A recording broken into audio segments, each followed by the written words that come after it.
Hello friends, once again you all are welcome to the world of physics by K.H. Gori. પ્રક્ષિપ્ત ગતિના લેક્ચર્સની સિરીઝની અંદર આજનો lecture એક ખાસ lecture છે કે જેની અંદર આપણે એક અગત્યનું પરિણામ મેળવવાના છીએ. આ પરિણામ મેળવ્યા બાદ તેના પરથી કેટલાક ક્વેશ્ચન્સ જોવાના છીએ અને એ પરિણામ પરથી બીજો એક સંબંધ મેળવવાના છીએ. કેટલાક ક્વેશ્ચન પ્રક્ષિપ્ત ગતિની અંદર એવા હશે કે જેની અંદર તમારે ડાયરેક્ટ આ પરિણામનો જ ઉપયોગ કરવો પડશે અને એ ક્વેશ્ચન સોલ્વ થશે. તો આજના લેક્ચરની અંદર આપણે એક એવું અગત્યનું પરિણામ મેળવવાના છીએ અને આજનો લેક્ચર એ ખૂબ જ નાનો લેક્ચર રહેશે, જે લેક્ચર પણ માત્ર ને માત્ર JEE કે નીટની તૈયારી કરતા વિદ્યાર્થીઓ માટેનો જ હશે. તો આજના લેક્ચરની શરૂઆત કરીએ, જેની અંદર આપણે એક સૂત્ર મેળવવાના છીએ. અવધિના સ્વરૂપમાં પ્રક્ષિપ્ત ગતિ કરતા પદાર્થના ગતિપથનું સમીકરણ.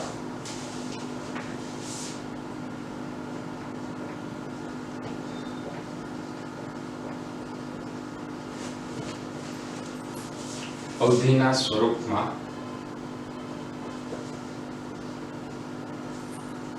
પ્રક્ષિપ્ત ગતિ કરતા પદાર્થના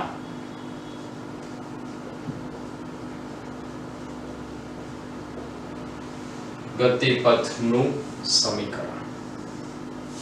અવધિના સ્વરૂપમાં પ્રક્ષિપ્ત ગતિ કરતા પદાર્થના ગતિપથના સમીકરણ માટે સૌથી પહેલા આપણે પ્રક્ષિપ્ત પદાર્થના ગતિપથનું સમીકરણ યાદ કરીએ તો પ્રક્ષિપ્ત પદાર્થના ગતિપથનું સમીકરણ છે y x tan theta, y x tan theta minus gx square divided by 2v0 square cos square theta. આ સમીકરણ આપણે આગળ ઉપર સાબિત કરેલું છે. પ્રક્ષિપ્ત પદાર્થનો ગતિપથ પરવલયાકાર છે તો પરવલયાકાર આ સમીકરણ ઉપરથી કહી શકાય જો પદાર્થનો ગતિપથ ax bx² ના પ્રકારનો હોય તો તે ગતિપથ પરવલયાકાર છે તેવું કહી શકાય. અહીં આ પદાર્થનો ગતિપથ y x tan theta minus gx² divided by 2v0 square cos square theta વડે અપાય છે. આપણે આ સમીકરણને અવધિના સ્વરૂપમાં લખવું છે તો સૌથી પહેલા આપણે અવધિનું સમીકરણ જોઈ લઈએ. અવધિનું સમીકરણ આવશે r v0 square by g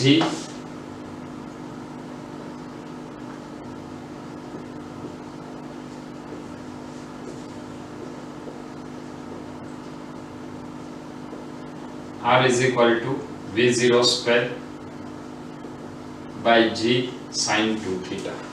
sin 2 theta માટે આપણે સૂત્ર ભણી ગયા છીએ. v0 square by g 2 sin theta cos theta.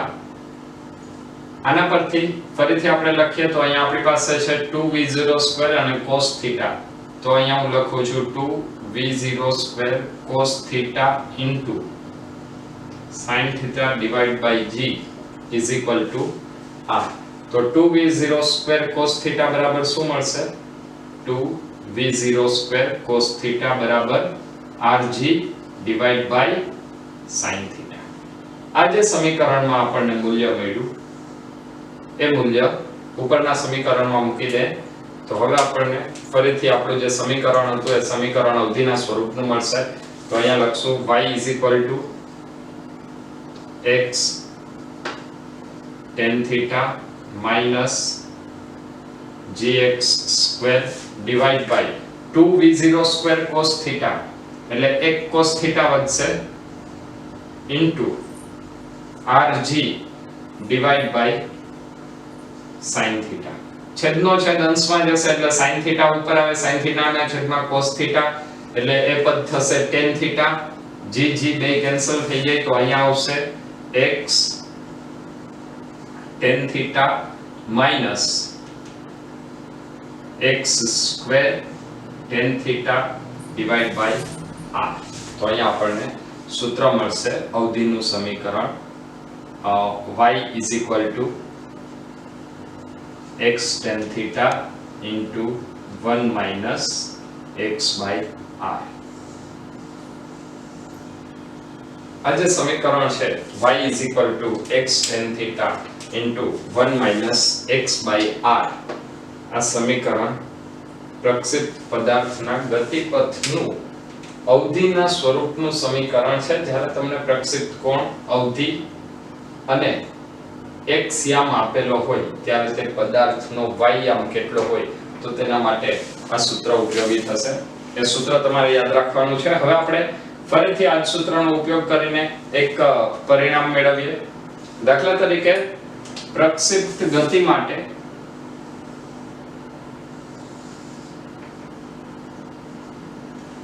માની લે કે કોઈ પદાર્થ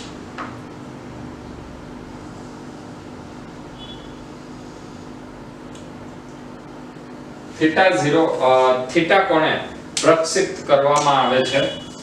કોઈ સમયે આ પદાર્થના યામ x અને y છે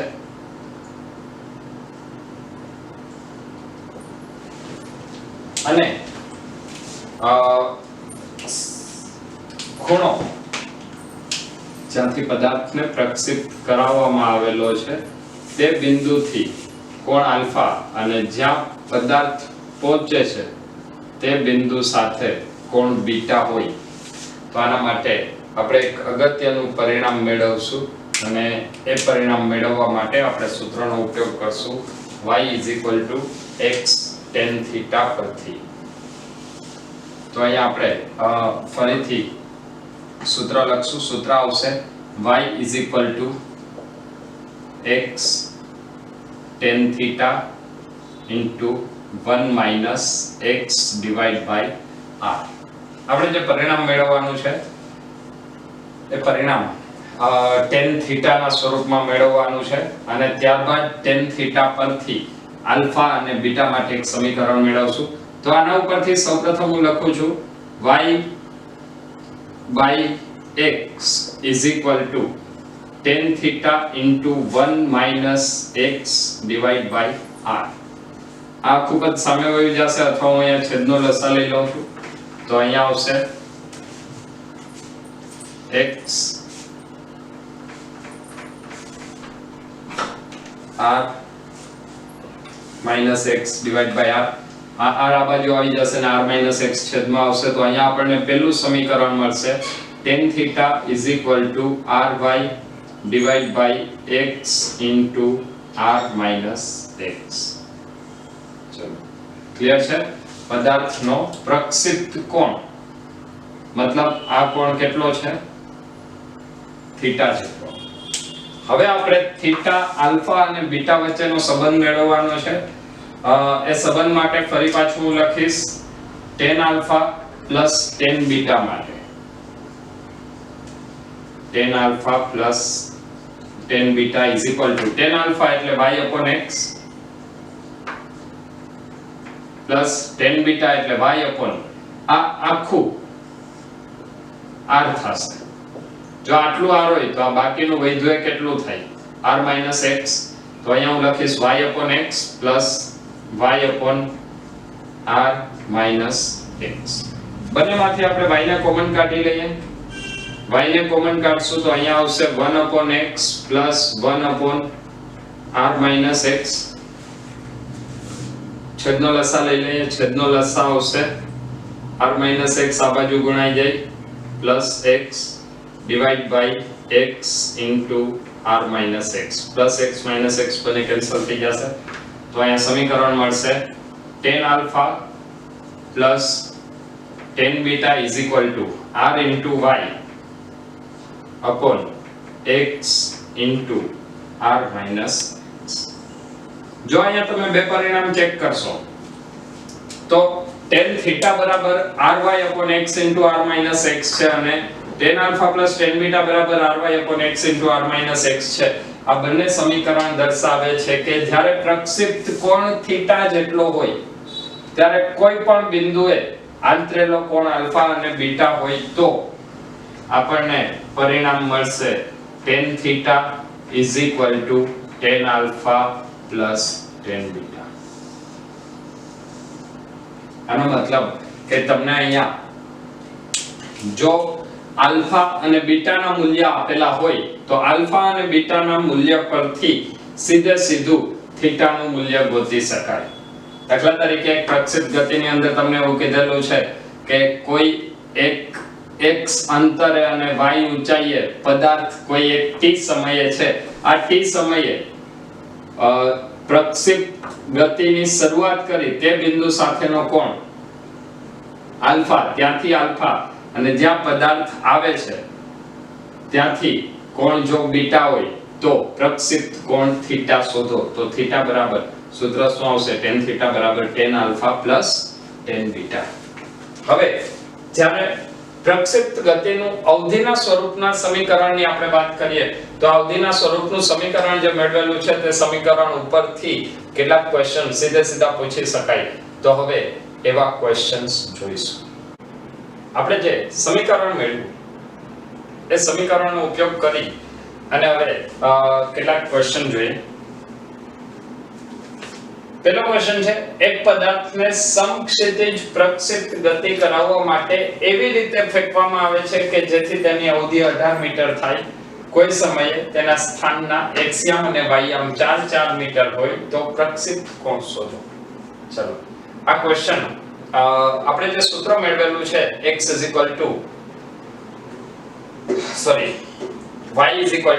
x tan theta into 1 - x by r આ સૂત્ર ઉપરથી તમે સોલ્વ કરી શકશો.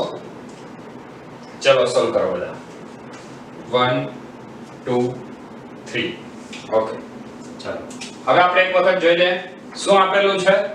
અવધિ એટલે r બરાબર 18 મીટર. થીટા આપણે શોધવાનું છે.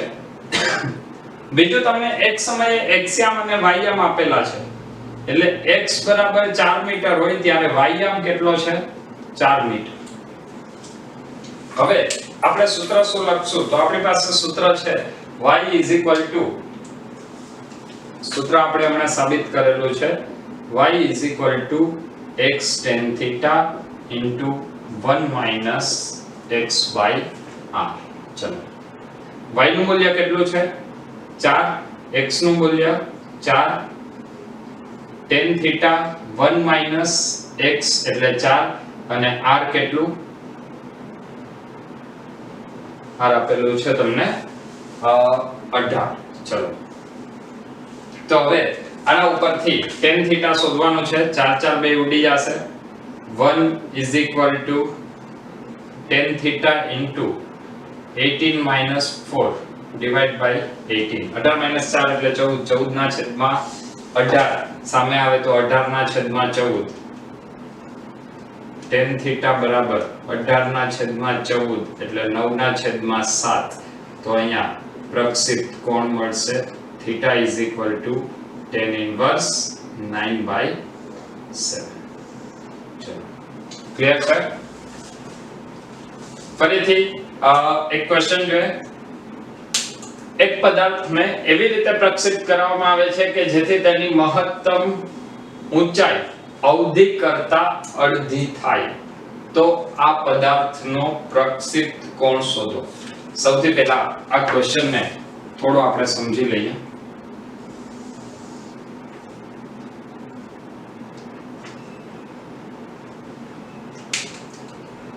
પ્રક્ષેપ પદાર્થની વાત કરેલી છે.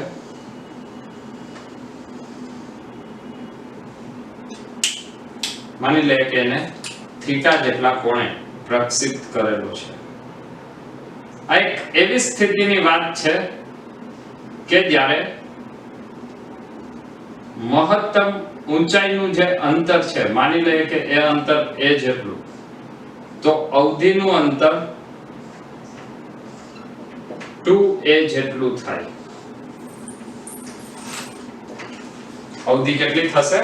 2a જેટલી. આ સ્થિતિ માટે તમારે પ્રક્ષેપ કોણ શોધવાનો છે. તો પ્રક્ષેપ કોણ શોધવા માટે આપણી પાસે સૂત્ર છે. સૂત્ર શું છે? y x tan theta into 1 - x divide by r. ચલો y કેટલું? a જેટલું તો x પણ કેટલું? a જેટલું tan theta into 1 minus x, x એટલે a અને r કેટલું 2a. a બે ઉડી જશે. 1 is equal to tan theta into 1 minus 1 by 2 એટલે 1 by 2. તો tan theta is equal to 1 by 2 સામે જાય તો 2. તો theta કેટલો આવશે? theta is equal to tan inverse